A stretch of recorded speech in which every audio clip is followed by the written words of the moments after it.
Hello friends, সর্ষে ইলিশ বানানোর জন্য আমি বেটেছি এখানে হলুদ, সর্ষে, কাঁচা লঙ্কা, অল্প একটু জিরে বেটে নিয়েছি। তারপর নুন হলুদ দিয়ে কাঁচা তেল দিয়ে মাছটা আমি ভালো করে ম্যারিনেট করে নেব। একদম মাছের ভেতরে ভেতরে পুরো মশলাটা একদম ঢুকিয়ে ঢুকিয়ে আমি ভালো করে ম্যারিনেট করে রাখবো।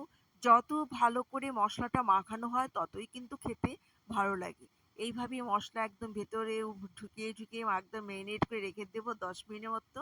তারপর কড়াইয়ে আমি কালো জিরে ফোড়ন দিয়ে কালো জিরে কাঁচা লঙ্কা ফোড়ন দিয়ে ম্যারিনেট করা মাছটা দিয়ে দিলাম। দিয়ে আমি হালকা করে নেড়ে নেব। উল্টে পাল্টে একটু হালকা করে নেড়ে নেবো যাতে চারিদিকে একদম মশলাটা সুন্দর ঢুকে যায়। তারপরে দিয়ে দিলাম আমি পরিমাণ মতো ঝোল। ঝোলটা দিয়ে আরও হালকা করে ঢেকে নিয়ে একটু ঢাকা দেবো। 2 মিনিট পর ঢাকা খুলে দেখো সেদ্ধ হয়ে গেছে, গ্রেভিটাও ঘন হয়ে গেছে। কাঁচা তেল দিয়ে নামিয়ে নেব। আমার সর্ষে ইলিশ কেমন হয়েছে অবশ্যই জানাবে। ভালো লাগলে অবশ্যই একটা লাইক কমেন্ট করো। ধন্যবাদ।